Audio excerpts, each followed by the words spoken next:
Bienvenue dans votre édition du week-end, un début de week-end marqué par les embouteillages.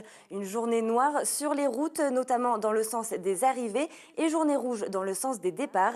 Des kilomètres d'embouteillages ont persisté toute la journée, notamment au péage de la Saulce et au feu vers l'aérodrome de Tallard, où la DIRMED a mis en place une déviation pour désengorger les bouchons. Mais comme c'est les vacances, pas de quoi gâcher le moral des vacanciers. Est-ce que vous avez eu des soucis pour rentrer dans la vallée? Alors oui, petit bouchon à la sortie de l'autoroute, quand même une bonne demi-heure. Et puis là, à Tallard, quoi. Bref, à Chorgues, un petit peu long aussi. Mais bon, ça va, on tient le choc. On a pris l'autoroute et en fait on est sorti 23. Et là, on a évité les 3 km de bouchons en fait, tout simplement. Dans tous les moments comme ça de chassé-croisé, forcément on en a. Il y a quelques petits endroits où ça coince. À l'arrivée au péage de la Saulce, clairement. Ensuite, la traversée de Tallard.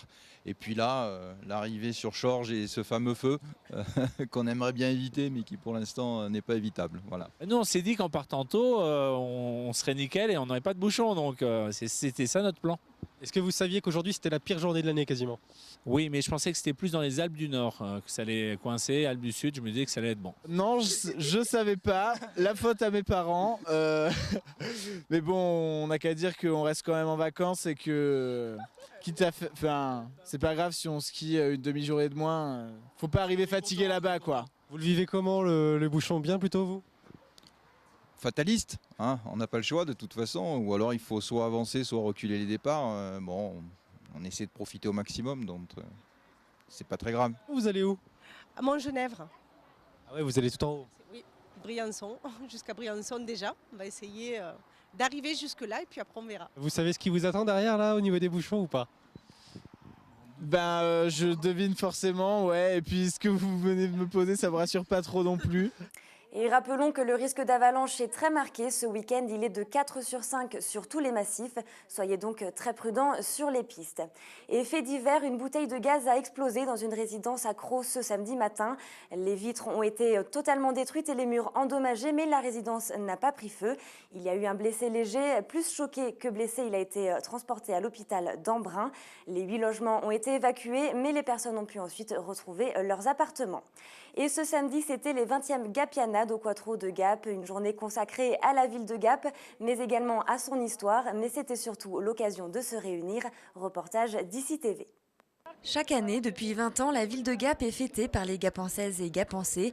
Ce sont les Gapianades. Cette année, au Quattro, plus de 300 personnes et toujours la joie de se retrouver, comme pour Yves Marcel, président et organisateur. Au départ, quand ça a été créé par M. Raymond Sarrazin, c'était uniquement réservé aux Gapençais nés à Gap. Aujourd'hui, nous, on a ouvert aux Gapençais du cœur parce qu'à l'époque où on parle de pays, où on parle de beaucoup de choses, je crois qu'il est bon que nous aussi, on s'ouvre sur l'extérieur. Dans le hall d'entrée, il y a 500 photos qui sont l'histoire de Gap, aussi bien les histoires scolaires, les histoires sportives, comme les histoires des 20 années, 20 Gapianades qui se sont produites. On a fait le plein, vous voyez, on est plus de 300 personnes et on a fait le repas, tout le monde est très très content. Photos, souvenirs, repas entre amis, spectacles, la journée est animée et bien organisée. Allez, petit tour de table, l'ambiance est là aux Gapianades. C'est très très bien. Jusqu'à maintenant, ça a été formidable. Le repas est bon, les gens sont contents et on n'en demande pas plus. Des journées comme ça, on aimerait en avoir plusieurs, mais c'est quand même pas facile parce que ça demande beaucoup de travail. Je suis un champ-sauveil, mais je suis un Gapençais de cœur. Et bien qu'étant qu'un Gapençais de cœur, je suis Gapençais de tout cœur. Et je suis heureux de participer à cette manifestation aujourd'hui qui est très bien réussie. Et j'en profite pour adresser toutes mes félicitations et mes compliments à tous les organisateurs. Et je leur souhaite bonne chance. On est venu par hasard, on était venu apporter du matériel pour une exposition de matériel de radio amateur, mais on ne savait pas qu'il y avait des Gapianades aujourd'hui. Donc finalement, on nous a proposé de rester et voilà. Et on est très contents d'être là. Là, on se connaît depuis la petite enfance, là, ça fait plaisir de les revoir, d'autant plus que c'était imprévu. Alors ça fait d'autant plus plaisir, oui. C'est donc dans la bonne humeur que la ville de Gap est célébrée et cette année, les Gapianades ont 20 ans. Encore une bonne occasion de se réunir. Et les Hautes-Alpes toujours sur le salon de l'agriculture à Paris et le saucisson du Champsaur a eu du succès. Cette charcuterie haut alpine a trouvé grâce aux yeux des visiteurs. Reportage d'Adrien Citeau. Le saucisson, un produit qui ne se dément pas depuis toujours. Sur le stand des Hautes-Alpes, au Salon de l'Agriculture, le saucisson du Champsaur était proposé à la dégustation. 2 plateaux entiers vidés en quelques minutes par des visiteurs amateurs de la bonne viande. Écoutez Cécile Richaud, responsable qualité chez l'entreprise champsaurine Les Salaisons du Champsaur. On peut dire que ça part assez vite, ça fait que 5 minutes, le plateau est à moitié vide, donc il va falloir retrancher, je pense. Je pense qu'on a quand même un bon produit, c'est fait avec des produits locaux, du porc qui est issu essentiellement des Hautes-Alpes, qui est élevé, abattu à Gap. Et voilà, après c'est la recette secrète du chef. Les dégustations sont toujours appréciées des visiteurs qui découvrent de nouvelles saveurs, comme Stéphane, parisien, qui découvre les Hautes-Alpes. Il est salé juste comme il faut, il a un bon goût, non, je le trouve très bon. Et pour Stéphane, le meilleur produit des Alpes reste l'atome, j'adore. Vous savez qu'ils en proposent là? Je vais goûter. À l'image du saucisson champsaurin, le stand des Hautes-Alpes recueille beaucoup de succès, un stand qui sera très certainement reconduit l'année prochaine. Allez, un mot de sport et de hockey, c'est les playoffs ce week-end pour les clubs haut-alpins. Vous pouvez d'ailleurs voir les buts de Briançon contre Villard-de-Lans ce vendredi soir. 3-0 pour les Diables Rouges, 3e match des playoffs ce mardi. Gap reçoit Angers à 20h30 et Briançon se déplace à Villard-de-Lans à 20h30. Et Valentin Giromoine finit 31e sur la descente de ce nouveau week-end de Coupe du Monde en Norvège. Il pointe à un peu plus d'une seconde du premier, le Canadien Eric Gay. Le premier Français et deuxième, c'est Johan Claré. Et ce dimanche, place au Super G. Et ce dimanche également, début des entraînements pour le SFR Freestyle Tour à Vars. Nous étions allés à la rencontre d'Arnaud, un Varsin adepte du freestyle.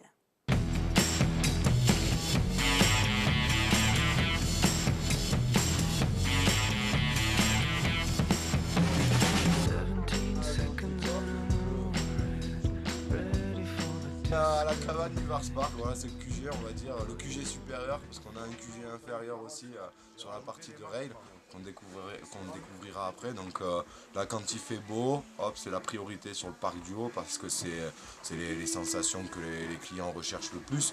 Et on partira après sur les parcs de rail. Quand le soleil se couche, on va dire, on se retrouve dans une grande zone d'ombre et du coup les gens vont préférer prendre les modules avec moins d'amplitude, avec moins de hauteur pour la sécurité. Pareil pour le mauvais temps, donc du coup là il fait beau, on a une fenêtre, hop hop, de la bonne neige. Voilà Quentin, regardez là, notre poulain. Ça va envoyer.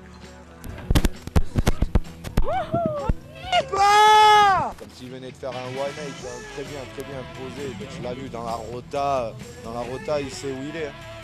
Dans la rota, il sait où il est.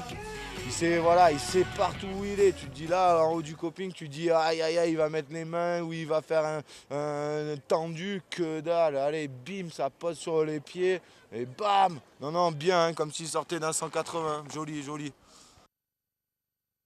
Toulon, je suis pas à Varsin. Et c'est l'endroit où je venais faire du ski depuis très petit, depuis 1989. Et je suis tombé amoureux du spot et après amoureux du snowboard. Et puis à Var, c'est pas mal pour le snowboard. Et puis voilà, la passion du freestyle qui m'a envahi le cerveau. Et puis voilà, je me suis mis à faire ce snowpark après 10 ans maintenant. Et voilà, c'est apparemment une réussite et la station est bien lancée là-dedans, donc je suis bien apparemment, je vais pouvoir faire ma vie ici. Alors Arnaud, maintenant qu'est-ce qu'on fait? Alors on va passer sur une zone encore plus difficile que ce qu'on vient de voir, donc je vous garantis pas la réussite de l'exploit. Allez, c'est parti.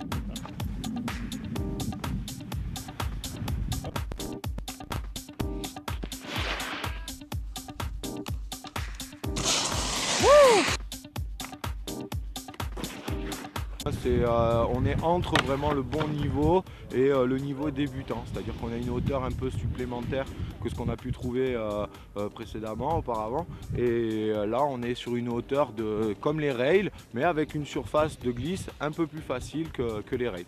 Voilà, c'est un peu confus, c'est un peu compliqué, les rails, les box, mais voilà, donc on mélange, il y a des rails box, il y a des box et il y a des rails, et voilà, il y a des fusions entre toutes les formes, entre toutes les difficultés, et voilà, ça donne naissance à plusieurs parcs. Wouh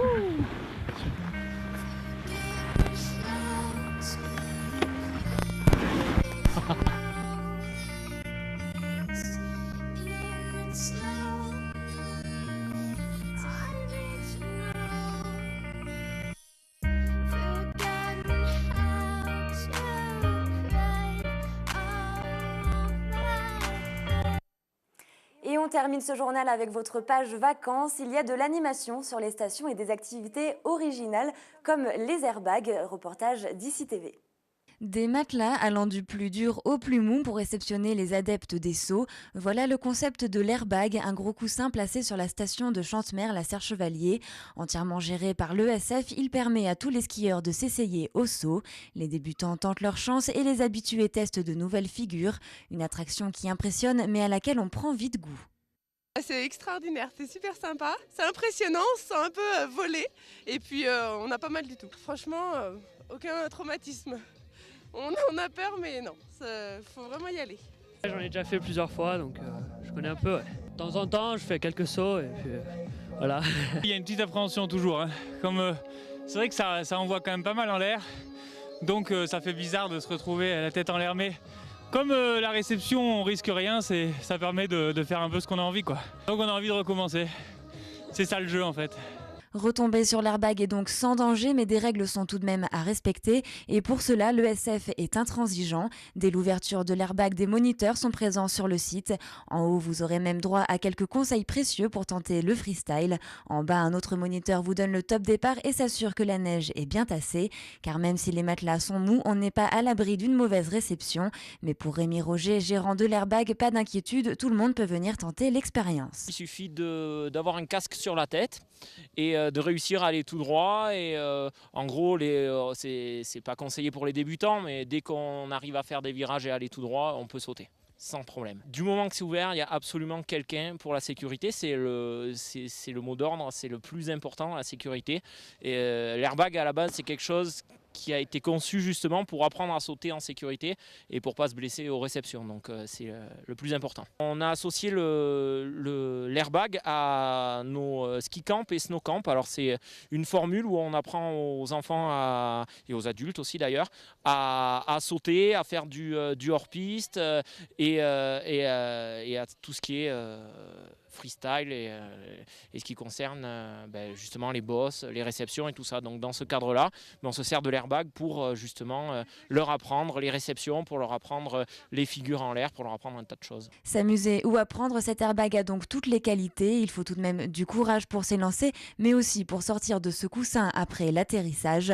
On prend ses skis et on recommence. Quand on y a goûté une fois, on ne peut plus s'en passer. Voilà, vous êtes à jour de l'actualité d'ici. La suite des programmes continue sur d'ici TV. 24 heures sur 24, 7 jours sur 7, toute l'actualité des Alpes du Sud et dans le monde. D'ici.fr